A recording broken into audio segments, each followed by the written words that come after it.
Karte, andito kami ngayon sa Guyudan. So ito ay pang tatlong schedule lang mga kadiskarte sa ngayong araw. Kanina galing tayong neighborhood, tapos dun sa Zona 3, Zona 6 Guyudan. Ngayon dito tayo sa anong Zona to? 2. Ayan, dito kami Zone 2 Guyudan. Ayan. So meron dito tayong bubuksang motor.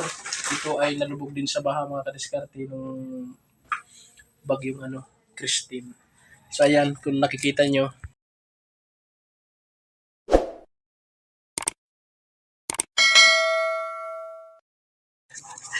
yan mga kadiskarte. Kita nyo ayaw nang umikot to kasi nga yung stock up na siya. 2 weeks na tong nanlubog na baha. Ngayon lang mabubuksan. Kung hindi pa naisaksak to mga kadiskarte, goods pa. Pero kung naisaksak na to, wala na to. Kasi ito nga nangyari, masusunog. Okay, tingnan natin buksan.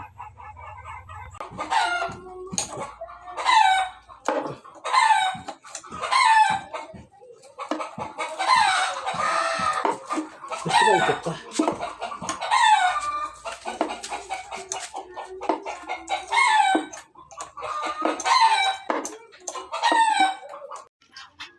Grabe, nalawang na.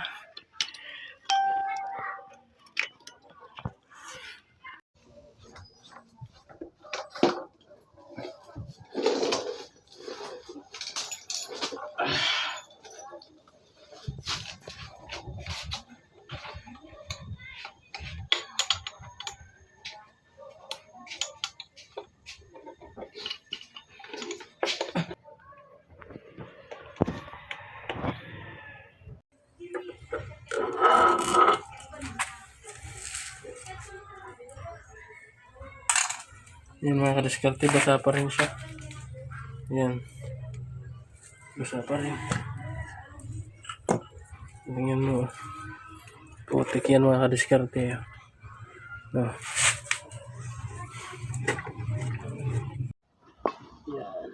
Yan mga kadiskarte, nakikita nyo.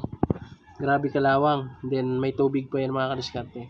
Delikado to kung na-plug nila to mga kadiskarte sa kuryente. Sunog to. Shortage to. Buti na lang hindi nila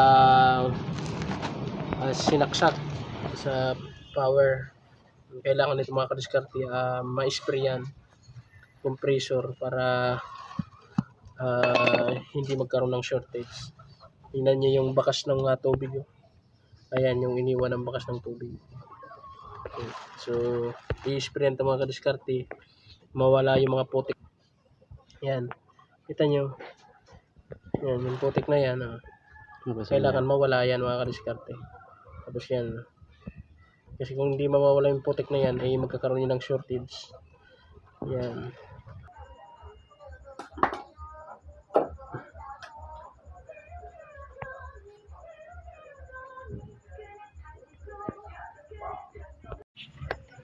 Barat.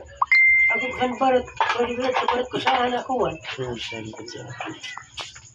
Gamitan na sa tubig sabto. Saan magkakuha naman na diya? Bay, nakitong tapig. Isa po mo ba makukuha yan na. Badag ko pa man tubig. Luwas. Sadi Ada habis na mga kading aba. Sobrang haba. Ada mo? Ay, aba. Ha? Aba.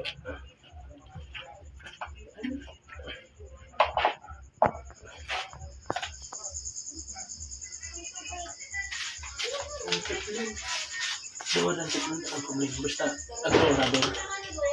Ay, importante sunod.